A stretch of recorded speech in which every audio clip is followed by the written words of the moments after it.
Okay, so welcome guys. నిన్నటి వరకు మనం కాన్స్టిట్యూయెంట్ అసెంబ్లీ కంప్లీట్ చేసాం. గుర్తుందా? రివైజ్ చేశారా? చేద్దాం ఒకసారి క్విక్గా. కాన్స్టిట్యూయెంట్ అసెంబ్లీ అంటే a group of people assembled together to form constitution. Yes, first time ever demand చేశారు MN Roy in the year of 1934. తర్వాత 1935లో ఇండియన్ నేషనల్ కాంగ్రెస్, 1938లో పండిత్ జవహర్లాల్ నెహ్రూ, 1914లో August offer through Britishers offered us constituent assembly, 1942 Cripps mission, sir Stafford Cripps ఏం చెప్పారు, indirectly elections అవుతాయి, అందులో electorate ఎవరు అని అంటే members of lower houses of provincial legislature. దాని తర్వాత 1946లో క్యాబినెట్ మిషన్ రికమెండేషన్స్ మనం యాక్సెప్ట్ చేసి కాన్స్టిట్యూయెంట్ అసెంబ్లీ అనేది ఫామ్ అయింది. సో కాన్స్టిట్యూయెంట్ అసెంబ్లీలో ఎంతమంది ఉంటారు? 389 members. 296 are from provinces, British administrate provinces, and 93 are from princely states. ఈ 296లో కూడా 292 are from provinces and 4 are from high commissioner provinces. Okay, దాని తర్వాత మనం ఏం చూసాం? ఫస్ట్ మీటింగ్ జరిగింది. ఫస్ట్ మీటింగ్ ఎప్పుడు జరిగింది? 9th December 1946. ఏం చేసాం? సచ్చిదానంద సిన్హాని టెంపరీ చైర్మన్ కి ఎన్నుకున్నాం. తర్వాత 11th December second meeting, president ఎన్నుకున్నాం పర్మనెంట్ గా. ఎవరు? డాక్టర్ రాజేందర్ ప్రసాద్. అలానే వైస్ ప్రెసిడెంట్ ఎన్నుకున్నాం, డెప్యూటీ ప్రెసిడెంట్. ఎవరు? హెచ్సి ముఖర్జీ. అలానే బిఎన్ రావుని కాన్స్టిట్యూషనల్ గైడ్ కింద ఎన్నుకున్నాం. థర్డ్ మీటింగ్ ఎప్పుడైంది? 13th December 1946. ఇందులో ఏం చేసాం? ఆబ్జెక్టివ్ రెజల్యూషన్ ఇంట్రడ్యూస్ చేశాడు నెహ్రూ. అది ఎప్పుడు పాస్ అయింది? 22nd Jan 1947. Okay, done. దాని తర్వాత ఉన్న వర్క్ ని డివైడ్ చేసి కమిటీస్ కింద ఫామ్ చేసాం. ఒక్కొక్క కమిటీ ఒక్కొక్క వర్క్ ని చేసింది. ఫస్ట్ కమిటీ ఏంటండి? Union constitution committee, union powers committee, committee for Indian states. ఇవన్నీ కూడా ఎవరు? జవహర్లాల్ నెహ్రూ. ఎస్. దాని తర్వాత provincial constitution committee, advisory committee. ఈ రెండింటికి సర్దార్ వల్లభాయ్ పటేల్. సో ఈ అడ్వైజరీ కమిటీని మళ్ళీ మనం 4 సబ్ కమిటీస్ కింద డివైడ్ చేసాం. ఫండమెంటల్ రైట్స్ కమిటీ ఎవరు? JB Kripalani. Minorities committee HC Mukherjee. Tribal and scheduled areas Assam region, దీనికి ఎవరు? Gopinath Bardoloi. Yes. Excluded and partially excluded areas other than Assam, AV Thakkar. Rules committee Rajendra Prasad. Functions committee GV Mavalankar. Ad hoc committee on national flag Rajendra Prasad. Special committee to examine draft of the Indian constitution Krishnaswami Ayyar. దాని తర్వాత మనం చూసిన important committee, last committee, which is drafting committee. Chairman ఎవరు? Ambedkar. Yes. Members ఎవరు? Gopalaswami Ayyangar, Krishnaswami Ayyar, KM Munshi, Mohammad Saadulla, N Madhavarao, TT Krishnamachari. Before BL ఫ్రెండ్, DP Khaitan use to be the members of drafting committee. Okay, so final గా మనం constitution అనేది ఎప్పుడు పాస్ చేసాం? 26 నవంబర్ 1949. ఓకే, అండ్ కొన్ని important decisions తీసుకుంది. ఏంటవి? ఒకటి, నేషనల్ ఫ్లాగ్ ని అడాప్ట్ చేసుకున్నాం. ఎప్పుడు? 22nd July 1947. 13th May 1949లో we became member of Commonwealth nations. దాని తర్వాత నేషనల్ సాంగ్ ని, నేషనల్ ఎంథమ్ ని 24th January 1950 రోజున అడాప్ట్ చేసుకున్నాం. అలానే 24th January 1915 ఫస్ట్ ప్రెసిడెంట్ ఎన్నుకున్నాం, which is doctor Rajendra Prasad. And this is the last meeting. Okay, దీని తర్వాత ఇది లెజిస్లేచర్ కింద కంటిన్యూ అయింది. Okay, so see merely 4 minutes revision. ఇలా ఉండాలి రివిజన్. ఓకే, సో ఈ రోజు మనం స్టార్ట్ చేయబోయే chapter preamble, which is third chapter. We are done with 2 chapters. ఒకటి ఇంట్రొడక్షన్, కాన్స్టిట్యూయెంట్ అసెంబ్లీ. సో ఇవాళ మనం చూడబోయేది ప్రియాంబల్. ఓకే, సి నేనేం చెప్పాను? This is our Indian constitution. ఈ ఇండియన్ కాన్స్టిట్యూషన్ లో ఫస్ట్ పేజ్ ఏముంటుందండి? ప్రియాంబల్. దాని తర్వాత ఏముంటాయి? పార్ట్స్. ఎన్ని పార్ట్స్ ఉన్నాయండి? 25. ఆల్ టుగెదర్ ఎన్ని ఆర్టికల్స్ ఉన్నాయి? 448 ఆర్టికల్స్.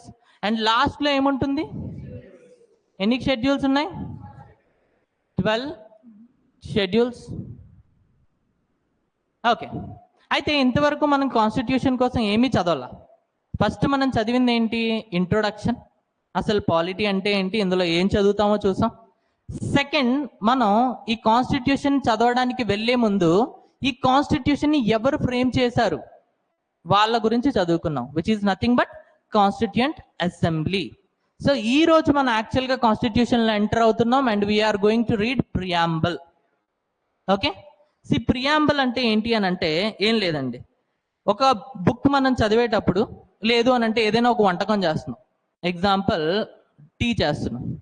టీ చేసేటప్పుడు మనం ఫస్ట్ ఇంగ్రీడియంట్స్ ఏంటి అనేవి చూస్తామా? ఒకటి tea leaves, sugar, milk, water. Okay, okay, gas and pan కూడా, బట్ అవి ఇంగ్రీడియంట్స్ కాదు. Okay, don't include those in here. అయితే ఇవన్నీ కలిపి ఇంగ్రీడియంట్స్ అంటాం కదా. అలానే ప్రియాంబుల్లో మన కాన్స్టిట్యూషన్ యొక్క ముఖ్య ఉద్దేశాలని అందులో మెన్షన్ చేశారనమాట. ఓకే, అయితే బేసిక్ గా మన ప్రియాంబుల్ అనేది ఎలా ఉంటుంది అని అంటే 3 parts లో ఉంటుందండి. ఒకటి నేచర్. ఫస్ట్ మన ప్రియాంబుల్, మన కాన్స్టిట్యూషన్ యొక్క నేచర్ రాసి ఉంటుంది. అంటే మన కాన్స్టిట్యూషన్ అనేది ఎటువంటిది, sovereign, social, secular, republic, democratic. దాని తర్వాత ఈ నేచర్తో మనం ఏం అచీవ్ చేద్దాం అనుకుంటున్నాం అనేది ఉంటదన్నమాట, అంటే ఆబ్జెక్టివ్స్. ఓకే, ప్రతి వాళ్ళకి ఒక ఉద్దేశం ఉంటుంది కదా. ఇప్పుడు మీరు వచ్చారు, మీ ఉద్దేశం ఏంటి? You need to crack group 1. అలానే ఈ నేచర్స్ కలిగి ఉన్న ఈ దేశం ఈ ఆబ్జెక్టివ్స్ ని అచీవ్ చేయాలి అనుకుంటుంది అనమాట. ఏ objectives? Justice, liberty, equality, fraternity. And లాస్ట్లో ఏముంటుంది అని అంటే డేట్. ఏముంటుందండి? డేట్. ఏ రోజున ఈ కాన్స్టిట్యూయెంట్ అసెంబ్లీ అనేది ఈ కాన్స్టిట్యూషన్ ని పాస్ చేసింది, adopt, enact, gave to themselves. Okay, so దీన్ని ఏమంటాము అని అంటే మన ప్రియాంబుల్ యొక్క స్ట్రక్చర్ ఆర్ డ్రాఫ్ట్. డ్రాఫ్ట్ లో ఎన్ని ఉంటాయి? 3 things ఉంటాయి. ఒకటి nature, second one objective, third one date of adoption. Okay, అయితే దీన్ని కొంచెం అందంగా చూపించడానికి ఒరిజినల్ కాన్స్టిట్యూషన్ లో కొన్ని డిజైన్స్ వేశారండి. కొన్ని డిజైన్స్ వేశారు. అంటే వాళ్ళు కొంచెం బాగానే వేశారు, నాకు రాక నేను పిచ్చి గీతలు పెడుతున్నా.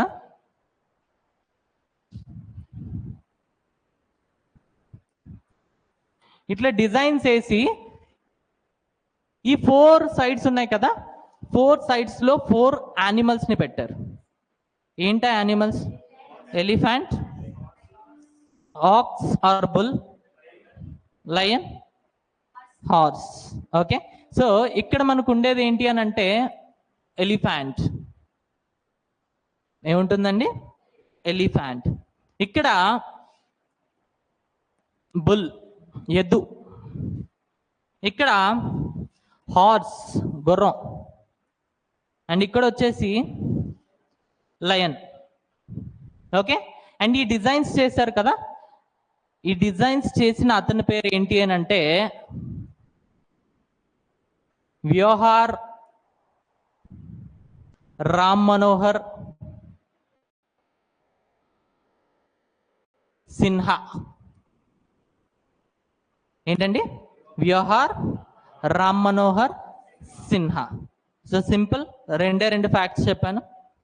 ఒకటి మన డ్రాఫ్ట్ చెప్పాను. డ్రాఫ్ట్ ఎలా ఉంటుంది? ఫస్ట్ నేచర్, దాని తర్వాత ఆబ్జెక్టివ్స్, దాని తర్వాత డేట్. ఓకే, అయితే ఈ ప్రియాంబుల్, ఒరిజినల్ ప్రియాంబుల్ 4 వైపులా కూడా కార్నర్స్ లో 4 యానిమల్స్ ఉంటాయి. Elephant, bull, horse, lion. And ఈ డిజైన్ చేసిన అతని పేరు ఏంటి? వ్యోహార్ రామ్ మనోహర్ సిన్హా. ఓకే, సో ఈ డయాగ్రామ్ అలానే వేసేసుకోండి.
ఇప్పుడు స్కేలు పెన్సిల్ ఇవన్నీ అవసరం లేదండి, సింపుల్గా ఒక బాక్స్ గీసుకొని రాసుకోండి చాలు.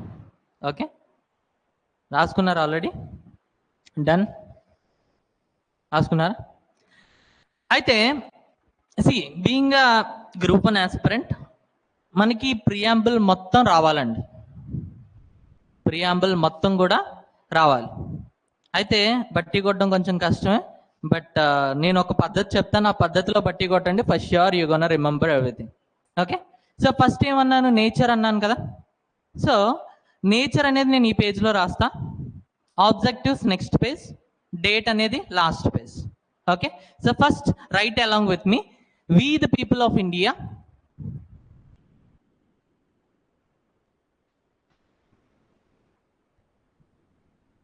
having solemnly resolved to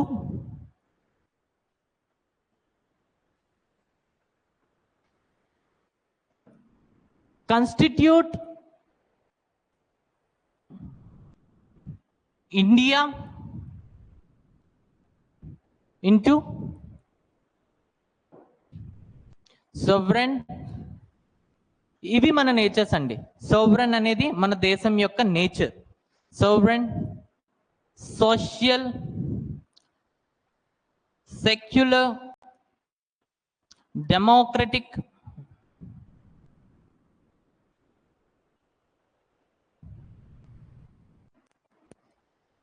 and republic. Solemnly, SOLEMNLY.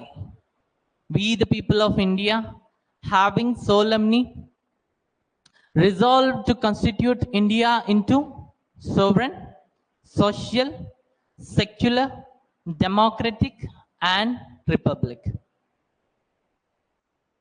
SOLEMNLY. Solemnly.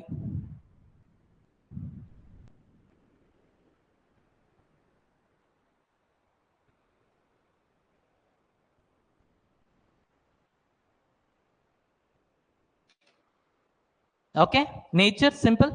We the people of India, having solemnly resolved to constitute India into sovereign, social, secular, democratic, and republic, and to secure them all, justice of how many types?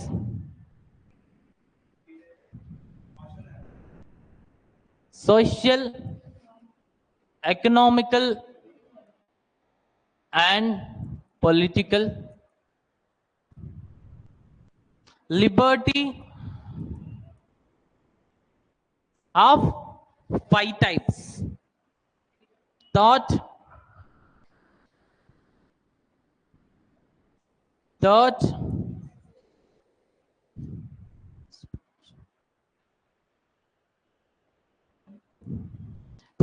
expression, faith, belief, and worship. Equality of how many types? 2 types. Equality of status and of opportunity. And to promote them among them all, fraternity.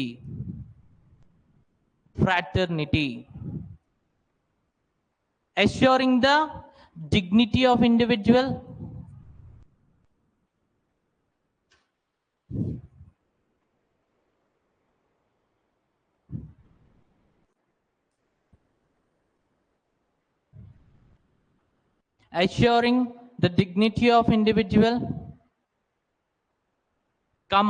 unity and integrity of the nation. Unity and integrity of the nation. Objectives clear? Only 4 objectives. 1, justice of 3 types, liberty of 5 types, equality of 2 types. One is status and second one is opportunity. Fraternity, assuring the dignity of individual, unity and integrity of the nation.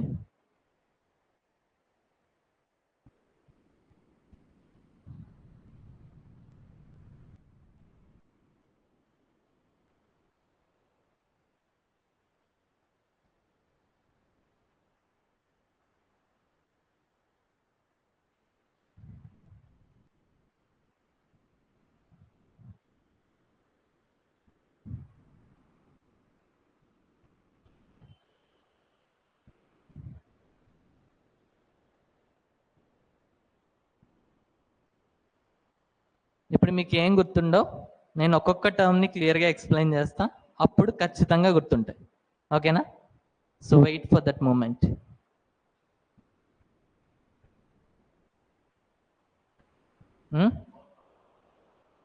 Sorry,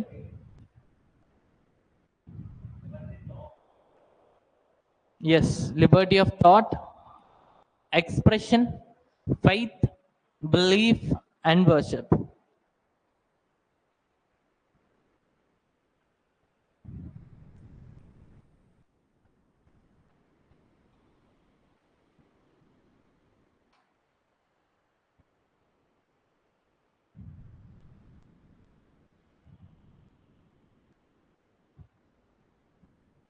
రాసుకున్నారా? So we are done with the nature, objectives. ఇప్పుడు మనం చూడబోయేది ఏంటి అంటే date. ఇప్పుడు మనం చూడబోయేది ఏంటండి? Date. See, on 26th day of November,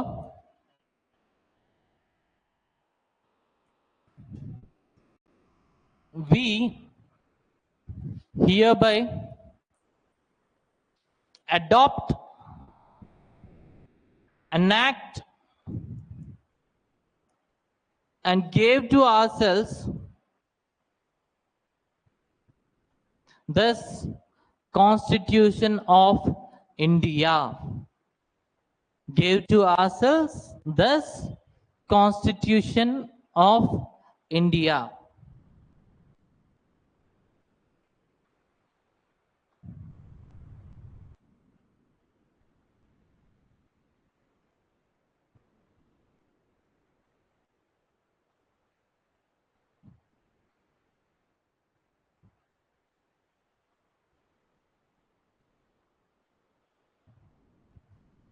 Adopt, enact, and gave to ourselves this Constitution of India.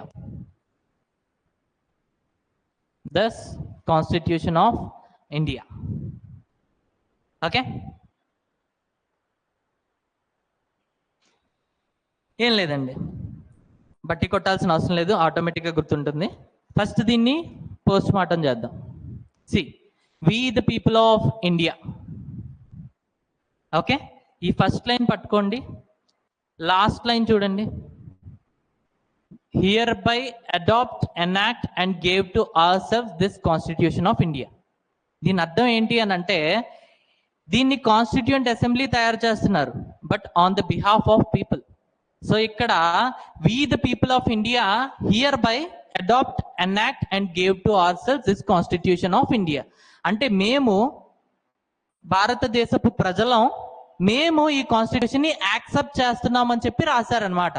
Which means power lies in the people. Power ఎక్కడుందండి? పీపుల్లో ఉంది. ఎవరు మన దేశానికి సోవరానిటీ ఇస్తున్నారు అని అంటే పీపుల్. ఓకే, ఇవన్నీ పక్కన పెట్టేస్తే కొన్ని ఫ్యాక్ట్స్ చూద్దామండి. ఓకే, నేను డ్రాఫ్ట్ చెప్పానా? Nature, objective and date. Okay, అయితే మనం ఈ డ్రాఫ్ట్ అనేది ఎక్కడి నుంచి బారో చేసామని చెప్పి క్వశ్చన్ అడుగుతూ ఉంటాడు. ఎక్కడి నుంచి అండి? ఆస్ట్రేలియా. రాసుకోండి. The draft of preamble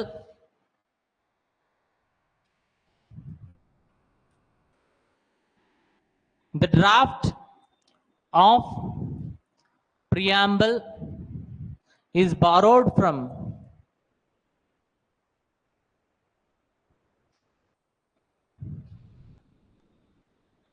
Australia. ఎక్కడి నుంచి అండి? Australia.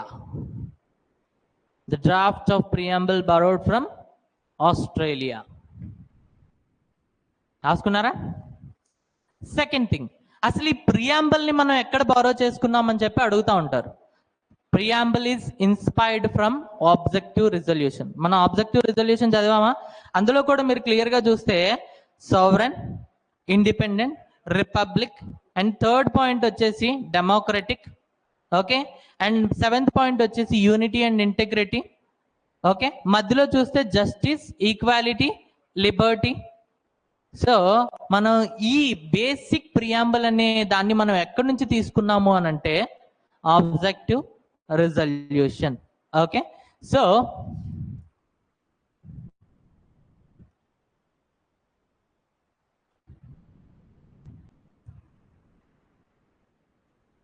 preamble is inspired by objective resolution.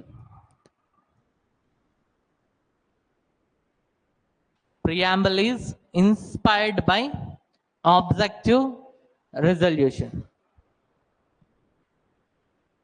ఎవరు తీసుకొచ్చారు ఆబ్జెక్టివ్ రిజల్యూషన్ ని? నెహ్రూ. ఎప్పుడు? 13th December 1946. అండ్ ఎప్పుడు పాస్ అయింది? 22nd January 1947. టక్ టక్ అని చెప్పాలి facts. Okay, and third point, ఇప్పుడు మనం we the people of India అని చూసామా? ఈ we the people of India మనం ఎక్కడి నుంచి బారో చేసుకున్నామని చెప్పి అడుగుతారు. అమెరికా. ఎందుకనంటే మీరు అమెరికన్ కాన్స్టిట్యూషన్ చూస్తే ఫస్ట్ పేజ్ ఓపెన్ చేశారనుకోండి, ప్రియాంబుల్ ఉంటుంది. ఓకే, అందులో ఏమని రాసి ఉంటుంది అని అంటే we the people of America అని రాసి ఉంటుంది. మన వాళ్ళు దాన్ని కాపీ కొట్టి అమెరికాని తీసి పక్కన పడేసి ఇండియా అని పెట్టుకున్నారు. So we the people of India. So we the people, this is borrowed from America. We the people, this is borrowed from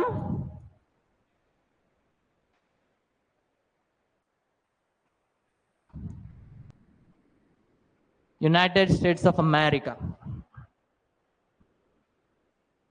We the people is borrowed from America.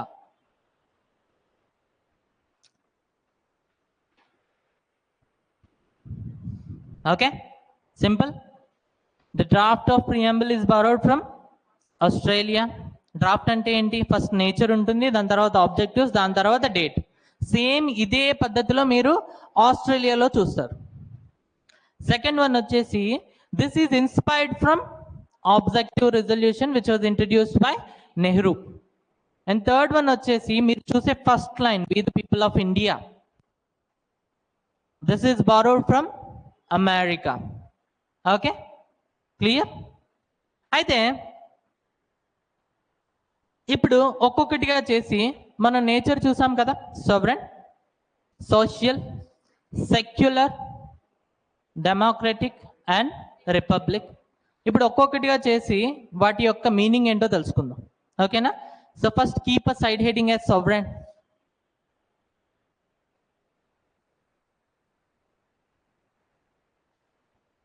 Sovereign.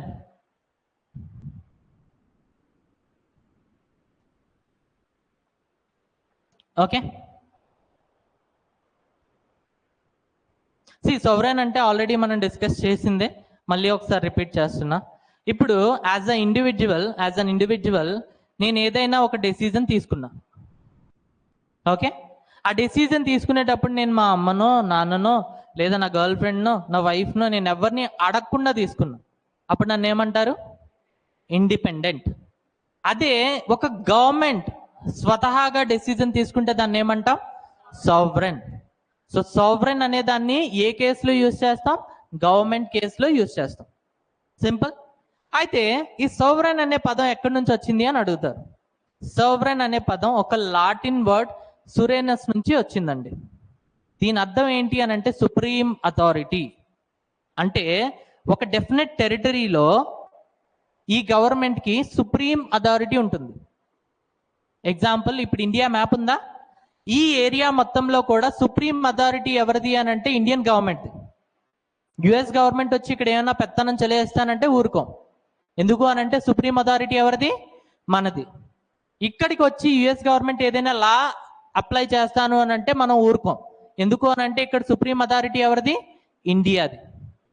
Okay, so this sovereign word came from a Latin word. Latin word. ఆ word ఏంటండి? Superanus. Superanus. Superanus meaning ఏంటి? Supreme power. The supreme authority. Okay, so మీ group 1లో ఆబ్జెక్టివ్తో పాటు రాసేది కూడా ఉంటుంది కదా. ఎస్, అక్కడ మీరు ఏం చేయాలి, ఎప్పుడైనా సోవరెన్ అనే పదం వస్తే you need to define the word first దాని యొక్క డెఫినేషన్ రాయాలి. సో డెఫినేషన్ ఏమవుతుంది అని అంటే, if a state has supreme authority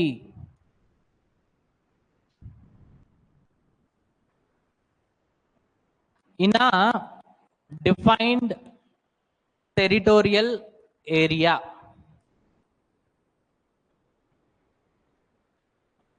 in a defined territorial area అంటే ఒక నిశ్చితమైన భూభాగంలో if we are having supreme authority, అలాంటి స్టేట్ని ఏమంటాం, సోవరెన్ స్టేట్. ఓకే, రాయగలరా? డిస్క్రిప్టివ్ పార్ట్లో మనం రాయాల్సింది ఏంటి అని అంటే, ఎప్పుడైనా ఒక వర్డ్ కనిపిస్తే దాన్ని ఫస్ట్ డిఫైన్ చేయాలి. సోవరెన్ అంటే it is a Latin word, it came from superanus. Superanus means supreme authority. So if a state has supreme authority in the definite territory, then it is called as sovereign state. Okay, clear?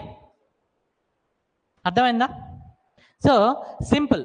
Sovereign అంటే ఒక వ్యక్తి ఇండిపెండెంట్గా decisions తీసుకోగలిగితే అతన్ని ఏమంటాం, independent. అదే ఒక government ఇండిపెండెంట్గా loss కానీ పాలసీస్ కానీ స్కీమ్స్ కానీ చేయగలిగింది అనుకోండి, అప్పుడు అలాంటి గవర్నమెంట్ని ఏమంటాం, సోవరెన్ గవర్నమెంట్. సింపుల్, ఇది క్లియర్ కదా? ఓకే, అయితే 15th ఆగస్ట్ 1947 ఈ టైం వరకు మనం ఒక సోవరెన్ స్టేట్ కాదండి. అంతవరకు మనం ఏంటి అని అంటే కాలనీ. ఏంటండి కాలనీ అంటే, మనల్ని పాలించే వాళ్ళు వేరే దేశం నుంచి ఇక్కడికి వచ్చి వాళ్ళు మనల్ని పాలిస్తున్నారు. ఓకే, మన వాళ్ళు మనల్ని పాలించట్లా, వేరే దేశం నుంచి అంటే బ్రిటన్ అనే ఒక దేశం నుంచి ఇక్కడికి వచ్చి వాళ్ళు మనల్ని పాలిస్తున్నారు. ఓకే, అలాంటప్పుడు దాన్ని ఏమంటాం, కాలనీ. ఓకే, 15th ఆగస్ట్ నుంచి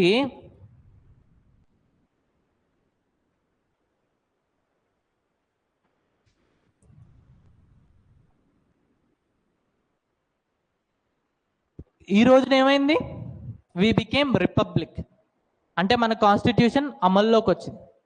అయితే 15th ఆగస్ట్ 1947 నుంచి 26 జాన్ 1950 మధ్యలో మనం ఏంటి అని అంటే డొమినియన్ స్టేట్. డొమినియన్ స్టేట్ అంటే మనల్ని మన వాళ్ళే పాలిస్తున్నారు. అంటే మనల్ని అప్పుడు పాలిస్తుంది ఎవరు, కాన్స్టిట్యూయెంట్ అసెంబ్లీ. కానీ మన హెడ్ ఆఫ్ ద స్టేట్ వచ్చేసి వేరే దేశం వాళ్ళు ఉంటారనమాట. ఓకే, మనల్ని మన వాళ్ళే పాలిస్తారు, కానీ మన హెడ్ ఆఫ్ ద స్టేట్ ఎవరు, king or queen of Britain. అలాంటప్పుడు ఆ రాజ్యాన్ని ఏమంటాం, డొమినియన్ స్టేట్. అర్థమైందా? సో 15th ఆగస్ట్ అంటే మనకి ఇండిపెండెన్స్ వచ్చేంత వరకు మనం ఒక కాలనీ. మనకి ఎప్పుడైతే ఇండిపెండెన్స్ వచ్చిందో ఆ టైంలో మనల్ని కాన్స్టిట్యూయెంట్ అసెంబ్లీ రూల్ చేయడం స్టార్ట్ చేసింది, ఇంటరమ్ గవర్నమెంట్. ఓకే, అయితే వీళ్ళు మన వాళ్ళే మనల్ని రూల్ చేస్తున్నారు, కానీ మన హెడ్ ఆఫ్ ద స్టేట్ ఎవరు, బ్రిటన్ యొక్క కింగ్ ఆర్ క్వీన్. అలాంటప్పుడు దాన్ని ఏమంటాము అని అంటే డొమినియన్ స్టేట్. ఇప్పట్లో ఏవైనా డొమినియన్ స్టేట్స్ ఉన్నాయా అంటే 2 ఉన్నాయండి. ఒకటి ఆస్ట్రేలియా, సెకండ్ వన్ న్యూజిలాండ్. ఎందుకు అని అంటే ఆస్ట్రేలియా ప్రజలను ఆస్ట్రేలియా గవర్నమెంట్ రూల్ చేస్తుంది. అంటే ఆస్ట్రేలియా గవర్నమెంట్లో ఉండే వాళ్ళందరూ కూడా ఆస్ట్రేలియా సిటిజన్సే, కానీ హెడ్ ఆఫ్ ద ఆస్ట్రేలియా ఎవరు అని అంటే బ్రిటన్ యొక్క కింగ్. అంటే ఇప్పుడు మనకి హెడ్ ఆఫ్ ద స్టేట్ ఎవరు, ప్రెసిడెంట్, కానీ వాళ్ళకి హెడ్ ఆఫ్ ద స్టేట్ ఎవరు అని అంటే బ్రిటన్ యొక్క కింగ్. అలానే న్యూజిలాండ్ కూడా, న్యూజిలాండ్ యొక్క హెడ్ ఆఫ్ ద స్టేట్ ఎవరు అని అంటే బ్రిటన్ యొక్క కింగ్, కానీ న్యూజిలాండ్ గవర్నమెంట్ న్యూజిలాండ్ పీపుల్ని రూల్ చేస్తుంది. సో ఇప్పుడు కూడా ఏమైనా డొమినియన్ స్టేట్స్ ఉన్నాయా అని అంటే ఉన్నాయి. ఏంటవి, ఆస్ట్రేలియా, న్యూజిలాండ్. ఓకే, అయితే 26 జాన్ 1950 తర్వాత మనం ఏంటి అని అంటే సావరెన్ స్టేట్.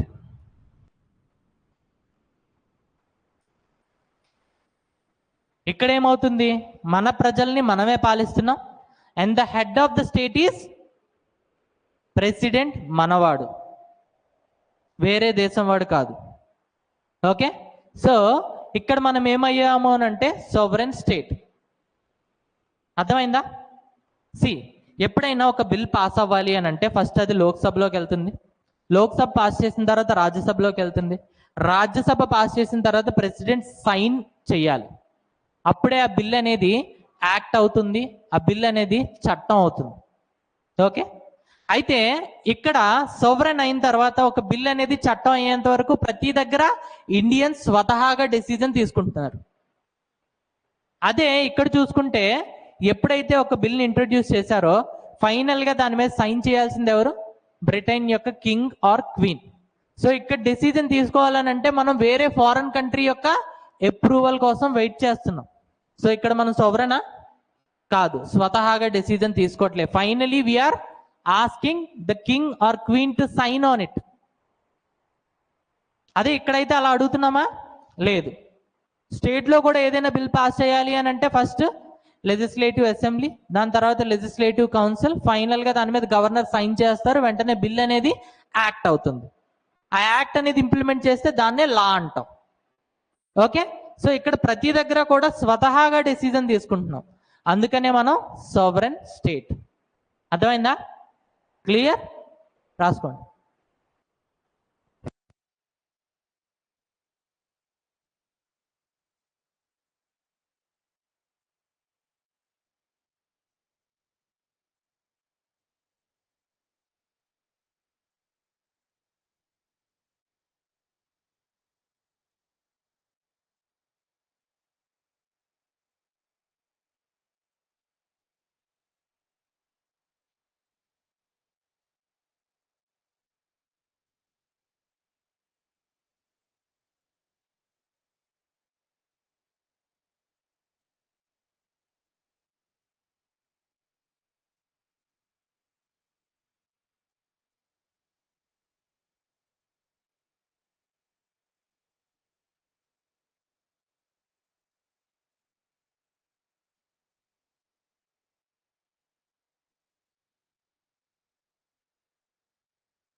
డన్, రాసుకున్నారా? సో నేచర్లో నేను ఏమేమి చెప్పానండి? ఒకటి sovereign, second one social, third one secular, fourth one democratic, fifth one republic. So we are done with sovereign. ఇప్పుడు సెకండ్ వన్ వచ్చేసి సోషల్.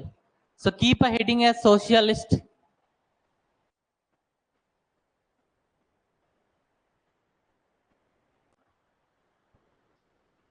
సోషలిస్ట్.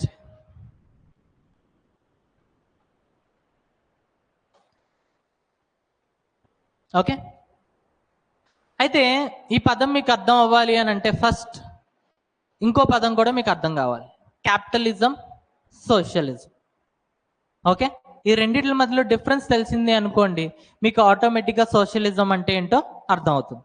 ఓకే, సో వాటి మధ్యలో డిఫరెన్స్ ఏంటో చూద్దాం. Socialism, capitalism.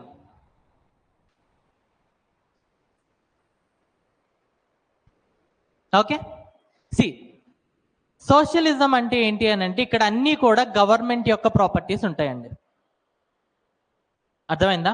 ప్రతి ఒక్కటి కూడా గవర్నమెంట్ యొక్క ప్రాపర్టీసే ఉంటాయి. మీ ఇల్లు గవర్నమెంట్ వే, ఓకే, మీ కంపెనీస్ గవర్నమెంట్ వే, ఇన్స్టిట్యూషన్స్ గవర్నమెంట్ వే, అన్నీ కూడా గవర్నమెంట్ వే ఉంటాయి.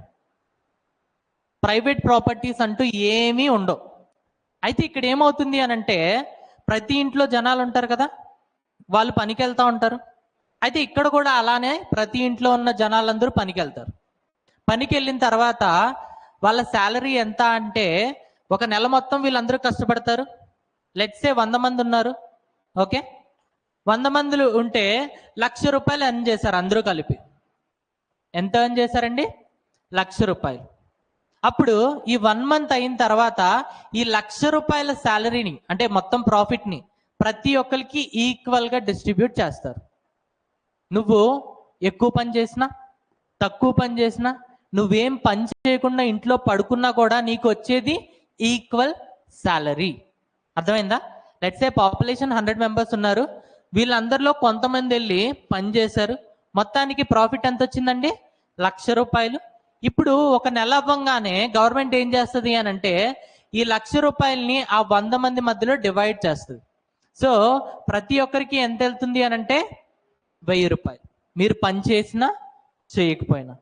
సో ఇక్కడ మీరు ఒక తోపు సాఫ్ట్వేర్ ఇంజనీర్ అయి ఉండొచ్చు, ఒక ఐఏఎస్ ఆఫీసర్ అయి ఉండొచ్చు, మీరు దేశాన్ని పాలించే ప్రధానమంత్రి అయి ఉండొచ్చు. ఏదైనా కూడా మీ శాలరీ అనేది సేమ్. ఓకే, దీని మీద ఒక మంచి ఇంట్రెస్టింగ్ స్టోరీ కూడా ఉంది, నేను చెప్తా వినండి. అయితే ఈ కాన్సెప్ట్ అనేది ఎలా వచ్చింది అని అంటే, కార్ల్ మార్క్స్ అనే ఒక వ్యక్తి ద్వారా వచ్చిందండి. పేరేంటి? Karl Marx. ఇతను ఏంటి అని అంటే ఏ పని పాటు లేనివాడు, కానీ వీళ్ళ వైఫ్ నీట్గా ఎర్న్ చేస్తుంది, పనికి వెళ్తుంది, డబ్బులు సంపాదిస్తుంది. అయితే వాళ్ళ వైఫ్ యొక్క శాలరీ ఒక 10,000 పౌండ్ అండి, 10,000 పౌండ్స్. ఓకే, 10,000 రూపాయలు అనుకుందాం అర్థం కావడం కోసం. అయితే మనోడు ఖాళీగా ఉండడంతో పాటు ఇంకొక మంచి అలవాటు ఏంటి అంటే తాగే అలవాటు ఉందండి, మందు తాగే అలవాటు ఉంది. ఓకే, అయితే ప్రతిరోజు వాళ్ళ ఆవిడ ఆఫీస్కి వెళ్ళి రావడం, మనోడు ఏమేమో 100 ఉంటే ఒక క్వార్టర్ కొనుక్కుంటా. ఒకరోజు వాళ్ళ ఆవిడ ఏమైంది అని అంటే చిరాకులో ఉంది. ఆఫీస్లో మేనేజర్ ఫుల్గా దొబ్బులు పెట్టాడు, మంచి చిరాకు మీద ఉంది. ఇంతలోపు ఇంటికి వచ్చింది, మనోడు 100 ఉంటే ఇమ్మన్నాడు.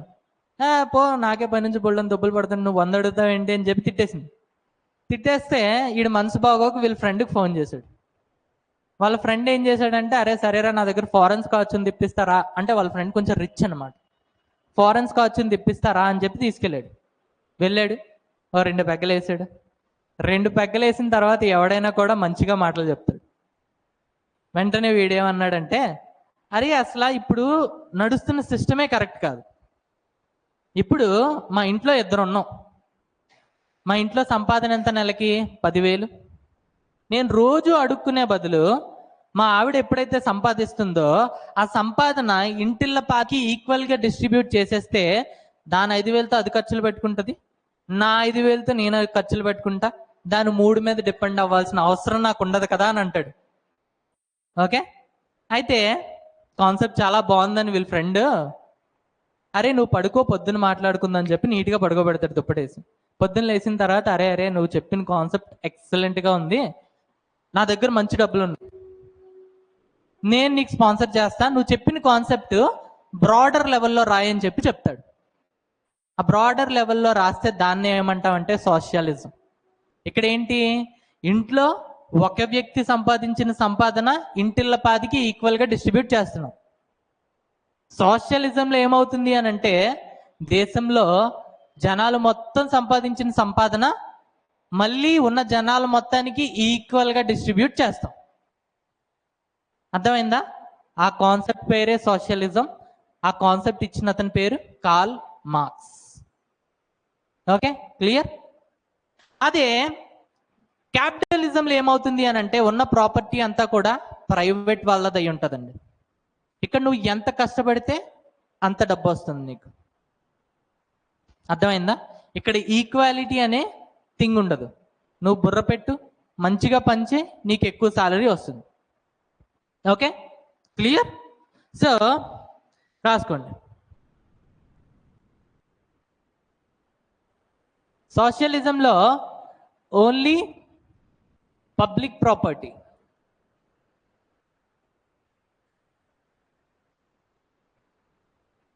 అదే ఇక్కడ only private properties. Only public property, ఇక్కడ ఓన్లీ ప్రైవేట్ ప్రాపర్టీ. ఓకే, ఇక్కడ ఏం ప్రొడ్యూస్ చేయాలి, ఎంత ప్రొడ్యూస్ చేయాలి, ఇవన్నీ కూడా ఎవరు డిసైడ్ చేస్తారు అని అంటే government. What to produce and how much to produce, ఈ రెండు కూడా డిసైడెడ్ బై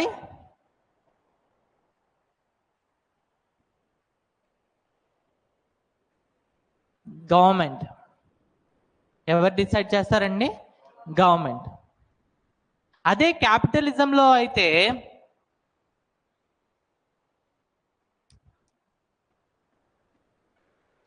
ఈ రెండు ఫ్యాక్టర్స్ని డిసైడెడ్ బై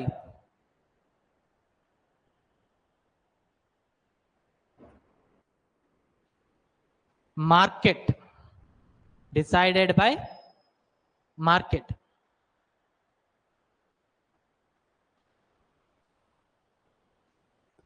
అర్థమైందా? అంటే ఇందులో ఎలా డిసైడ్ అవుతుంది అని అంటే, ఎగ్జాంపుల్ ఇది రైనీ సీజన్ అండి. ఆబ్వియస్గా మార్కెట్లో డిమాండ్ ఏముంటుంది? గొడుగులు, రెయిన్ కోట్స్. సో మార్కెట్లో డిమాండ్ ఏది ఉందో దాన్ని బట్టి ప్రోడక్ట్ ఎంత ప్రొడ్యూస్ చేయాలి, ఏం ప్రొడ్యూస్ చేయాలి అనేది డిసైడ్ అవుతుంది. ఓకే, అయితే ఇక్కడ రేట్ ఎవరు డిసైడ్ చేస్తారు అని అంటే గవర్నమెంట్. అదే ఇక్కడ మార్కెట్ టూల్స్, మార్కెట్ టూల్స్ ఏంటండి అవి? Demand, supply.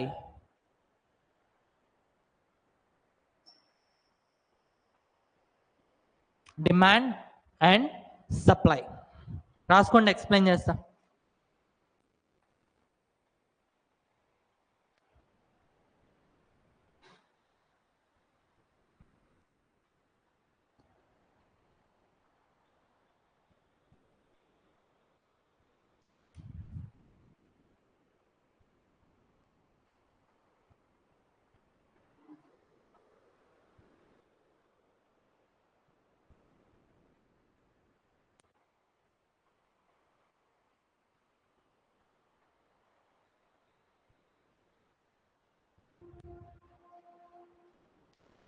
రాసుకున్నారా?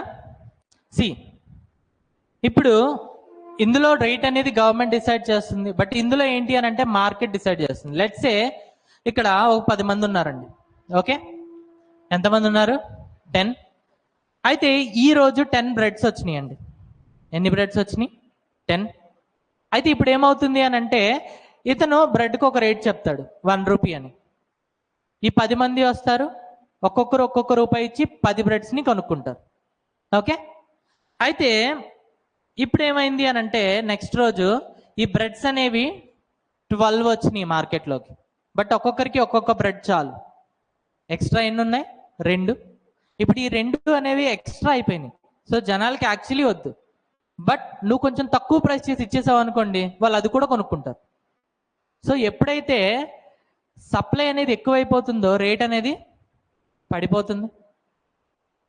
Okay, let's say ఈ బ్రెడ్ అనేది 2 ఉన్నాయి, జనాలు ఎంతమంది ఉన్నారు? 10. ప్రతి ఒక్కరికి ఒక్కొక్క బ్రెడ్ కావాలి. ఇప్పుడు ఏం చేస్తారు? ఫస్ట్ 10 మంది షాప్ దగ్గరకు వస్తారు, రూపాయి నేను ఇస్తా నాకి అంటారు. అయితే వాడికి ఎవరికి ఇవ్వాలో అర్థం కాదు.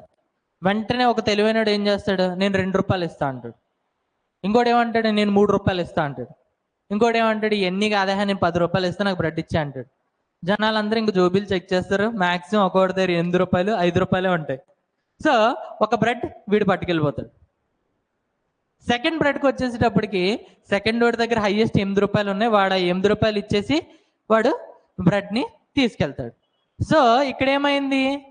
డిమాండ్ అనేది ఎక్కువ ఉంది, సప్లై అనేది తక్కువ ఉంది. అలాంటప్పుడు ప్రైస్ అనేది పెరుగుతుంది. సో ఇక్కడ రేట్ అనేది ఎవరు డిసైడ్ చేస్తున్నారండి? మార్కెట్. ఓకే, సో మార్కెట్ అనేది ఇక్కడ ప్రైస్ డిసైడ్ చేస్తుంది. అయితే వీళ్ళు ఎప్పుడు కూడా ప్రాఫిట్ కోసమే ఆలోచిస్తారు. వీళ్ళు జనాలకి న్యాయం జరగాలని ఆలోచిస్తూ ఉంటారు. ఓకే, సో డిఫరెన్స్ అర్థమైందా? Socialism, capitalism. సోషలిజం అని అంటే సింపుల్గా చెప్పాలి అని అంటే అన్ని గవర్నమెంట్వే ఉంటాయండి. మీరు ఏం పని చేసినా చేయకపోయినా, మీరు ఎక్కువ పని చేసినా తక్కువ పని చేసినా కూడా మీకు ఈక్వల్ శాలరీ వస్తుంది. ఏం తినాలి, ఎంత తినాలి, ఏం ప్రొడ్యూస్ చేయాలి, ఎంత ప్రొడ్యూస్ చేయాలి, ఇవన్నీ కూడా ఎవరు డిసైడ్ చేస్తారు? గవర్నమెంటే డిసైడ్ చేస్తుంది. అదే ఇందులో చూస్తే అన్ని ప్రైవేట్ ప్లేయర్సే ఉంటారు. ఓకే, కాంపిటీషన్ ఎక్కువ ఉంటుంది. 2 కంపెనీలు ఉన్నాయి, 2 మొబైల్సే తయారు చేస్తున్నాయి. వీడు ఇక్కడ మీకు రేట్ తక్కువ అయిపోతుంది. ఎందుకనంటే వీడు 10,000లో సేమ్ ఫ్యూచర్స్ ఇచ్చాడు. ఇప్పుడు వీడేం చేస్తాడు? బాగా రీసెర్చ్ చేసి 9,000లో సేమ్ ఫ్యూచర్స్ ఇస్తాడు. కాంపిటీషన్ అనేది పెరుగుతుంది. సో ఎకానమీ డెవలప్ అయ్యేది ఓన్లీ క్యాపిటలిజం వల్లనే. అయితే మన ఇండియాది ఏంటి అని అంటే mix of socialism, capitalism. Mix of socialism, capitalism. ఎందుకు అని అంటే చూడండి, రేట్ అనేది ఇక్కడ ఎవరు డిసైడ్ చేస్తారు? గవర్నమెంట్, ఇక్కడ మార్కెట్. బట్ ఇండియాలో 2 డిసైడ్ చేస్తాయండి. ఒకటి, గవర్నమెంట్ ఫిక్స్డ్గా ఒక ప్రైస్ పెడుతుంది, దాన్నే ఎంఆర్పి అంటాం, మాక్సిమం రిటైల్ ప్రైస్. దానికి మించి మీరు అమ్మడానికి లేదు.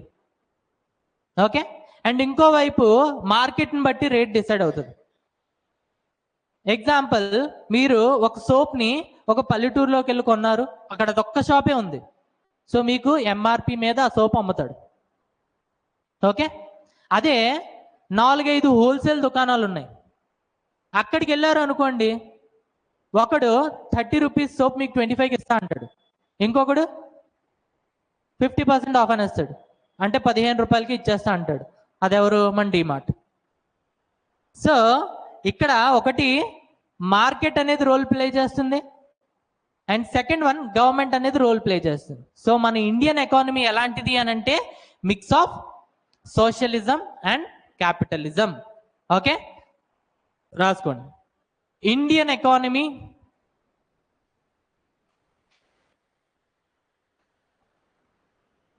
is a mix of socialism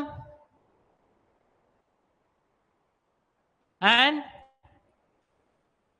capitalism.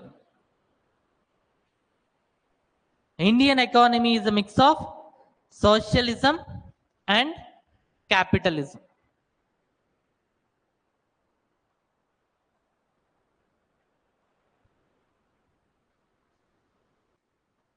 అయితే ఈ సోషలిజం ఉంది కదా, ఈ సోషలిజం కూడా చాలా రకాలు ఉంటాయండి. ఇప్పుడు మనం చూసింది మార్క్సిస్ట్ సోషలిజం.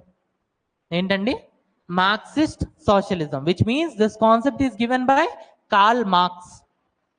అలానే మన గాంధీ గారు ఉన్నారు కదా, గాంధీ గారు కూడా ఒక సోషలిజం డెఫినేషన్ చెప్పారండి.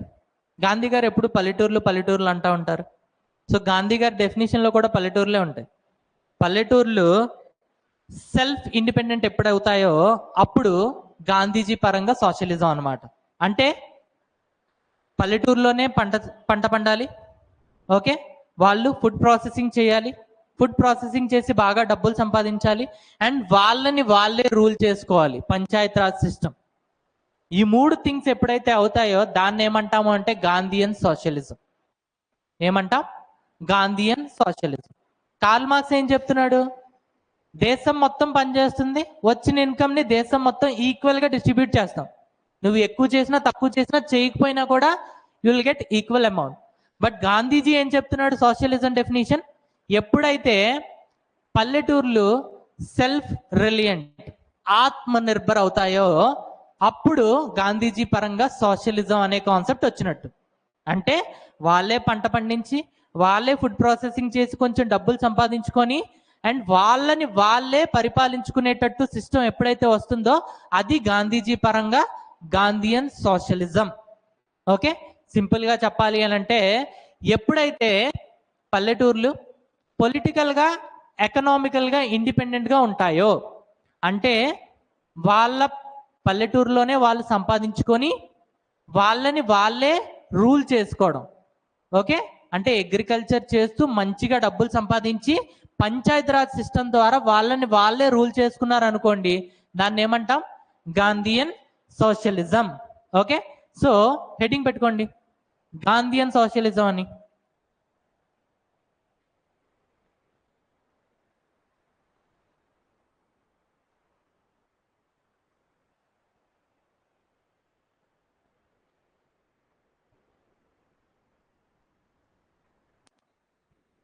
Self-reliant villages,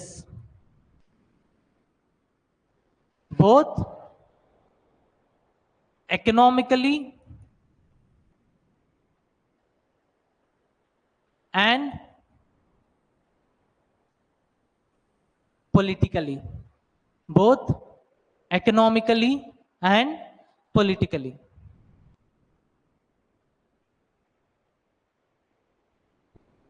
Both economically and politically. Self-reliant, RELIANT.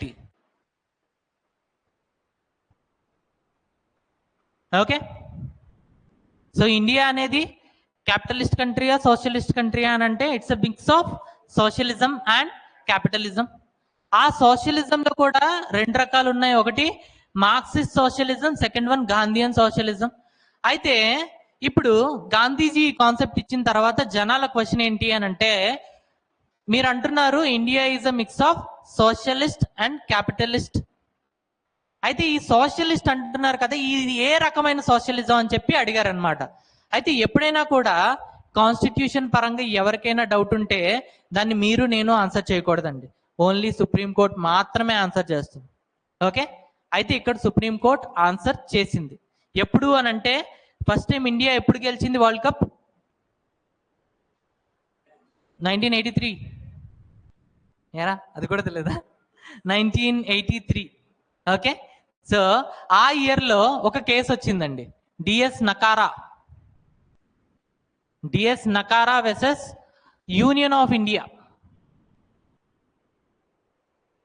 ఈ కేసులో సుప్రీంకోర్టు ఏం చేసింది అని అంటే, ఏం చెప్పింది అని అంటే, Indian socialism is a mix of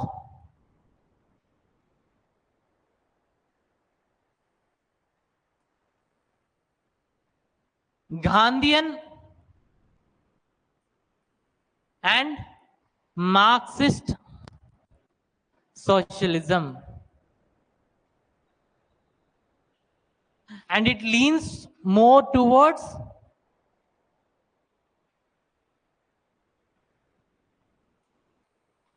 Gandhian socialism.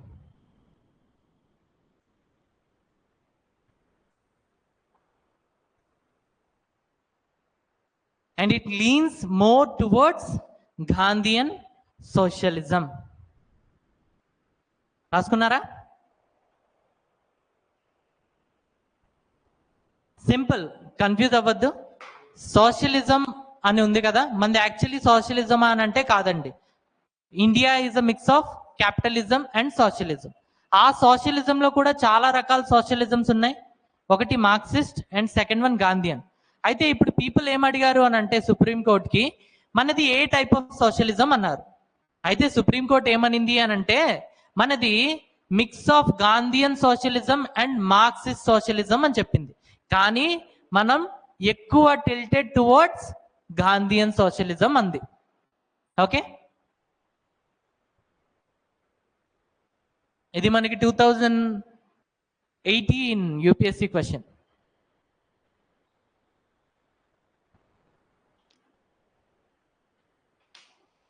ఈ కేసు నేమ్ కూడా చాలా ఇంపార్టెంట్ అండి, D S Nakara versus union of India, 1983, 1983.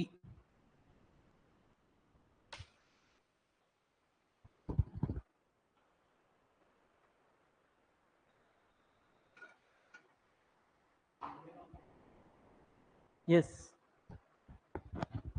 దాని అర్థం యూనియన్ ఆఫ్ ఇండియా అండి, అలానే రాసుకోండి. మీరు సుప్రీంకోర్టు కేసులు చూసినా కూడా అట్లనే ఉంటుంది, U dot of India, which means Union of India.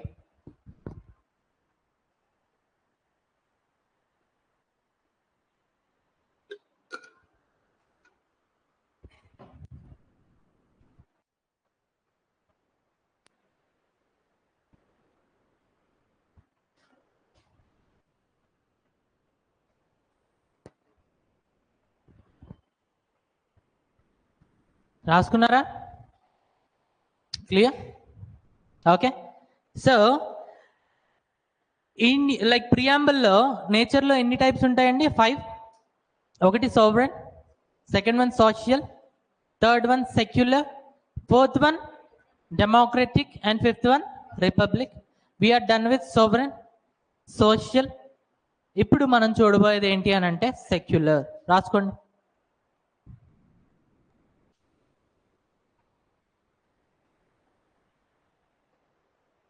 Third one secular.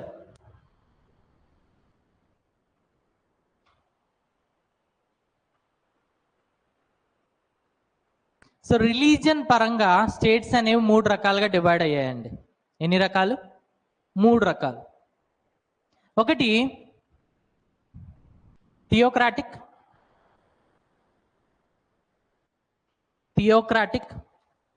Second one atheistic, third one secular. Okay.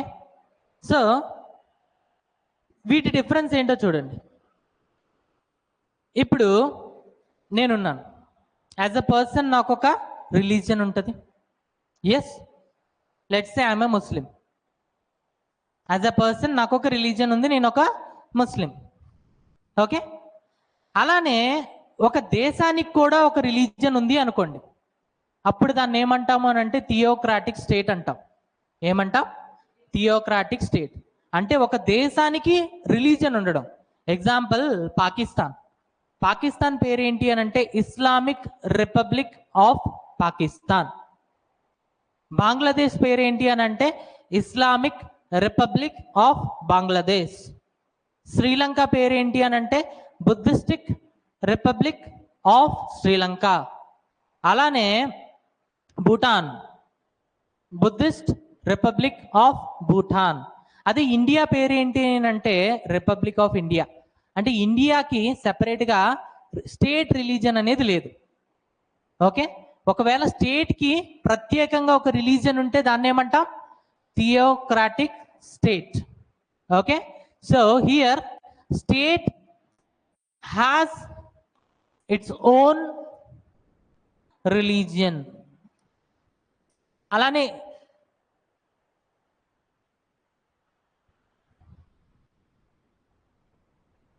రాసుకోండి. State has its own religion. Example Pakistan, Bangladesh, Sri Lanka. రాసుకోండి. Sri Lanka,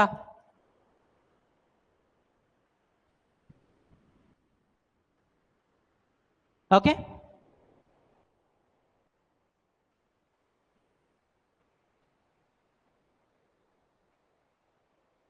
State has its own religion. Example, Pakistan, Bangladesh, Sri Lanka.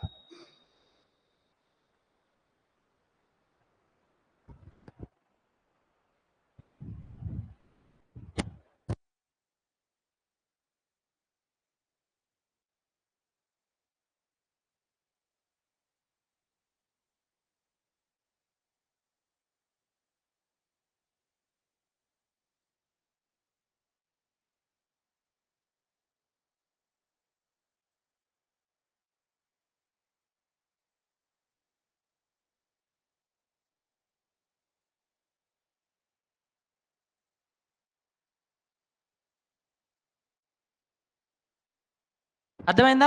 Theocratic state అంటే స్టేట్కి సెపరేట్గా religion ఉంటుందండి. అంటే ఇప్పుడు మనకి as a individual మనకి సెపరేట్గా ఎలా రిలీజియన్ ఉంటుందో, ఇతను హిందూ, ఇతను క్రిస్టియన్, ఇతను ముస్లిం. అలానే పాకిస్తాన్ ఇది ఒక ముస్లిం కంట్రీ అంటాం. అలానే బంగ్లాదేశ్ ఇది ఒక ముస్లిం కంట్రీ అంటాం. అలానే శ్రీలంక ఇది ఒక బుద్ధిస్ట్ కంట్రీ అంటాం. ఓకే. ఇంకోవైపు అథీస్టిక్ స్టేట్, దీనికి ఎటువంటి రిలీజియన్ ఉండదండి. అలానే ఈ స్టేట్లో ఎలాంటి రిలీజియస్ యాక్టివిటీస్ చేయకూడదు. చేశారా వాళ్ళని పనిష్ చేస్తారు, వీలైతే చంపేస్తారు. Example North Korea, Kim Jong. Okay. ఇందులో దీనికి స్టేట్ రిలీజియన్ ఉండదు. అలా అని అందులో ఏమైనా స్టేట్ రిలీజియస్ యాక్టివిటీస్ అంటే రిలీజియస్ యాక్టివిటీస్ నేను వెళ్ళి హోమాలు చేస్తా, నేను వెళ్ళి నమాజ్ చేసుకుంటా, నేను వెళ్ళి ప్రేయర్స్ చేస్తా అన్నా కూడా ఒప్పుకోరు. ఒప్పుకోకుండా వీలైతే పనిష్ చేస్తారు, లేదంటే చంపేస్తారు. సో అలాంటి వాటిని ఏమంటాం? అథీస్టిక్ states.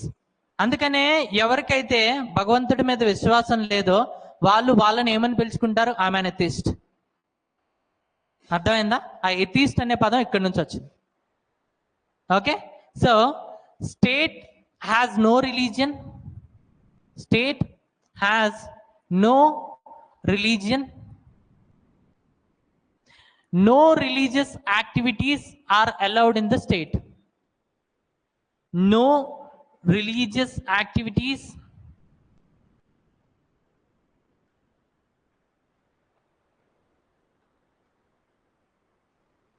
are allowed in the state. No religious activities are allowed in the state. అర్థమైందా అండి? ఇది రాసుకున్నారా? అండ్ థర్డ్ వన్ వచ్చేసి సెక్యులర్ స్టేట్. ఇది ఎటువంటి స్టేట్ అంటే ఇక్కడ స్టేట్కి సెపరేట్గా ఏ రిలీజియన్ ఉండదండి. Example India. ఇండియాకి ఏమైనా రిలీజియన్ ఉందా? లేదు. బట్ ఇక్కడ మీరు ఎటువంటి రిలీజియస్ ప్రాక్టీసెస్ అయినా కూడా చేసుకోవచ్చు. ఇక్కడ ఎటువంటి స్టేట్ రిలీజియన్ లేదు. కానీ నేను యాజ్ అ హిందూ నేను హోమాలు చేసుకుంటాను, లేదా నేను పాలాభిషేకం చేస్తా, నీలాభిషేకం చేస్తా, కుంకుమాభిషేకం చేస్తా అంటే చేసుకో. యాజ్ అ ముస్లిం నేను నమాజ్ చేస్తా అంటే చేసుకో. క్రిస్టియన్ నేను ఏదో ప్రేయర్స్ చేస్తాను, బైబిల్ చదువుతాను, ఇది అది అంటే నీకు నచ్చింది చేసుకో. All religious activities are allowed in the state. అర్థమైందా? సో ఈ రిలీజియన్ పరంగా ప్రపంచంలో ఉన్న దేశాలన్నీ కూడా 3 దేశాలుగా విభజించారు. ఒకటి థియోక్రాటిక్ స్టేట్స్. ఇక్కడ స్టేట్ కంటూ సెపరేట్గా రిలీజియన్ ఉంటుంది. ఎగ్జాంపుల్ పాకిస్తాన్, బంగ్లాదేశ్, శ్రీలంక, భూటాన్. ఇక్కడ ఆ రిలీజియన్ వాళ్ళ యొక్క డామినేషన్ ఉంటుంది. ఓకే, మిగిలిన రిలీజియన్ వాళ్ళని చిన్న చూపు చూస్తారు, but it is allowed. Second one వచ్చేసి థియోక్రాటిక్ స్టేట్స్, ఎథిస్టిక్ స్టేట్స్. ఎథిస్టిక్ స్టేట్స్లో స్టేట్ కంటూ సెపరేట్గా రిలీజియన్ ఉండదు. అలానే ఇందులో రిలీజియన్ యాక్టివిటీస్ కూడా చేయకూడదు. చేశాము అంటే it is a punishable offence. Example North Korea. రాసుకున్నారా example? North Korea. And third one వచ్చేసి ఇక్కడ state has no religion,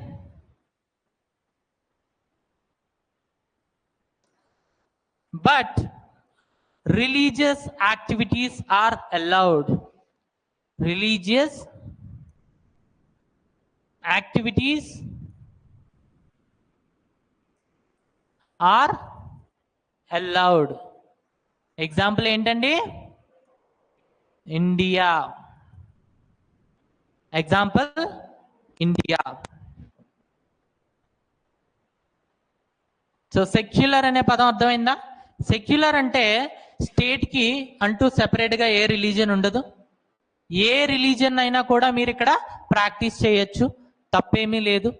state మీకు సపోర్ట్ చేస్తుంది. ఓకే, సో నేచర్లో మనం ఎన్ని చూసామండి? 5. సోవరెన్, సోషల్, సెక్యులర్, తర్వాత డెమోక్రటిక్. సో ఫోర్త్ వన్ మనం చదవబోయేది ఏంటి అని అంటే democratic.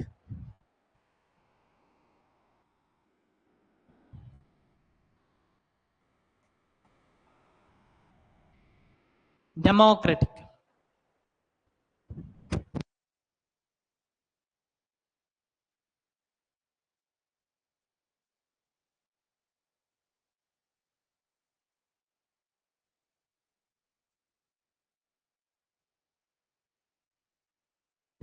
Democratic. Okay, so democratic అనే పదం గ్రీక్ వర్డ్ నుంచి వచ్చిందండి. Greek word. ఏ పదాలు అనంటే demos plus criteria. Demos plus criteria. Demos అంటే అర్థం ఏంటి అని అంటే పీపుల్. డెమోస్ అంటే అర్థం ఏంటండి? పీపుల్. క్రైటీరియా అంటే రూల్.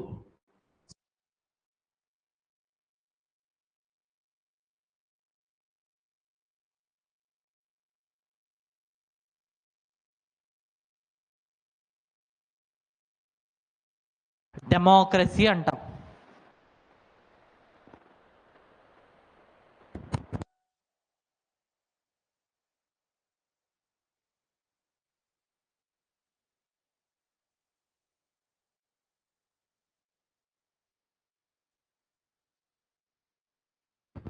ఓకే, సో డెమోక్రసీ అంటే ఏంటండి?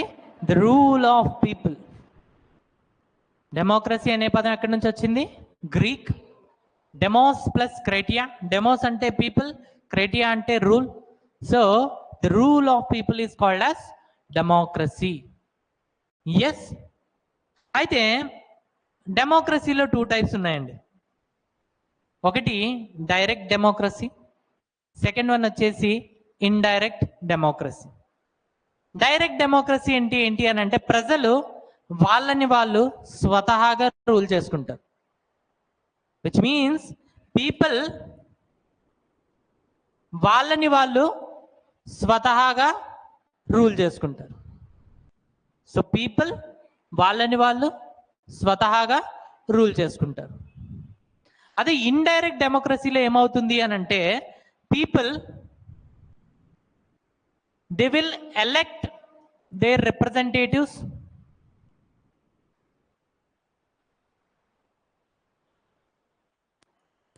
They will elect their representatives, and these representatives will rule the people. These representatives will rule the people. అంటే మనం ఎంపీలను ఎన్నుకుంటాం, ఎంపీలు మనల్ని రూల్ చేస్తారు. ఓకే, డైరెక్ట్ డెమోక్రసీలో అయితే పీపుల్ని డైరెక్ట్గా రూల్ చేసుకుంటారు. ఈ డైరెక్ట్ డెమోక్రసీ అనేది ఎక్కడుంది అని అంటే స్విట్జర్లాండ్లో. ఓకే, అలానే ఇండియాలో ఉందా అని అంటే ఉందండి. ఎక్కడ అని అంటే పంచాయత్ రాజ్. పంచాయత్ రాజ్లో గ్రామ పంచాయత్ ఉంటుంది తెలుసా? గ్రామ పంచాయత్లో గ్రామ సభ అని ఒకటి ఉంటుంది. గ్రామ సభలో ఏమవుతుంది అని అంటే ఆ విలేజ్ యొక్క పీపుల్ అందరూ కూర్చుంటారు, సర్పంచ్ వార్డ్ పంచ్ కూర్చొని అందరూ కలిపి డిస్కస్ చేసుకుంటారు. డిస్కస్ చేసుకొని వాళ్ళు ఎలా రూల్ చేసుకోవాలని కొన్ని పాయింట్స్ రాసుకుంటారు. అంటే రోడ్లు వేయాలా, ట్యాంకులు కట్టాలా, స్కూళ్ళు కట్టాలా, ఇవన్నీ పాయింట్స్ రాసుకుంటారు. వన్స్ వాళ్ళు గ్రామ సభ నుంచి బయటకు వచ్చిన తర్వాత వాళ్ళు రాసుకున్న పాయింట్స్ అన్ని కూడా ఇంప్లిమెంట్ చేస్తారు. సో ఇండియాలో డైరెక్ట్ డెమోక్రసీ ఉందా అంటే ఉంది. ఎక్కడ? Panchayat Raj. Okay, so democracy ఎన్ని టైప్స్ అండి? Direct democracy, indirect democracy. Okay, so ఈ ఫిగర్స్ వేసుకోండి, రిమైనింగ్ రేపు డిస్కస్ చేద్దాం.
రాసుకున్నారా?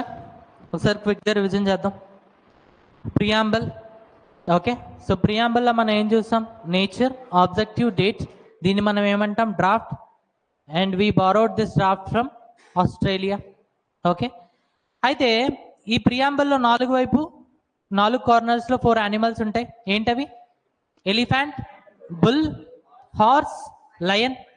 ఓకే, అండ్ ఆ డిజైన్ చేసింది ఎవరండి? వ్యూహార్ Ram Manohar Sinha.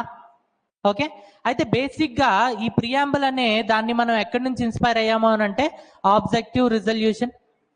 Yes, and preamble open చేసి చూస్తే ఫస్ట్ మనకి ఏమని ఉంటుంది? We the people of India, and this line we borrowed from USA. Okay, అయితే నేచర్లో ఎన్ని టైప్స్ ఉంటాయండి? 5. ఏంటవి? Sovereign, social, secular, democratic and republic. దాని తర్వాత ఆబ్జెక్టివ్స్ ఎన్ని ఉంటాయండి? 4. Justice, liberty, equality, fraternity, and లాస్ట్లో ఏముంటుంది? Date 26 November 1949. ఓకే, అయితే ఈ రోజు మనం చూసింది ఏంటి అని అంటే ఒకసారి ప్రియాంబుల్ మొత్తం చదివాం. ఏంటది? We the people of India having solemnly resolve to constitute India into social, sovereign, secular, democratic, republic, and to secure them among them all justice of 3 types: social, economical and political, liberty of 5 types: liberty of thought, expression, belief, faith and worship, and then equality of opportunity and of status, and to promote among them all fraternity, assuring the dignity of the individual, unity and integrity of the nation. In our Constituent Assembly on this day, 26 November 1949, we do hereby adopt, enact and give to ourselves this Constitution of India. Okay, దాని తర్వాత మనం చూసింది ఏంటి? sovereignty. Till 15th August 1947 మనం ఒక colony. 15th August 1947 నుంచి 26 Jan 1950 వరకు మనం ఒక dominion state, which means our head of the state is Britain king or queen. 26 Jan 1950 తర్వాత మనం ఒక సోవరెన్ స్టేట్. ఇప్పుడు మనం ఏంటి అని అంటే స్వతహాగా మన డెసిజన్స్ మనం తీసుకుంటున్నాం. ఏ లా తయారు చేయాలన్నా, ఏ పాలసీ ఫ్రేమ్ చేయాలన్నా, ఏ స్కీమ్ తీసుకురావాలన్నా కూడా. Second one what we have seen is socialism. Socialist India ఎటువంటిది అని అంటే India is a blend of socialist and capitalist. అయితే ఈ సోషలిజం అనేది ఏ టైప్? మార్క్సిస్టా, గాంధీయనా అని అంటే DS Nakara versus Union of India 1983లో సుప్రీంకోర్టు ఏం చెప్పింది అని అంటే it's a blend of Gandhian socialism and Marxist socialism, but it leans more towards Gandhian socialism. దాని తర్వాత మనం చూసింది ఏంటి అని అంటే సెక్యులర్ ఒక రిలీజియన్ పరంగా స్టేట్స్ అనేవి 3 టైప్స్ కింద డివైడ్ అయి ఉంటాయి: theocratic, atheistic and secular state. Theocratic means state has its own religion. Atheistic ante state doesn't has any religion and no religious activities are allowed in the state. If you are doing, then it is a punishable offense. Secular state ante state has no religion but all the secular activities are allowed in the state. State mimmalni punish cheyadu, instead state will encourage you to do so. దాని తర్వాత మనం చూసింది democracy అనే పదం Greek word నుంచి వచ్చింది, demos plus kratia, which means rule of people. Democracy అనేది 2 types: direct and indirect. Remaining story రేపటి క్లాస్లో కంటిన్యూ చేద్దాం. Thanks a lot guys.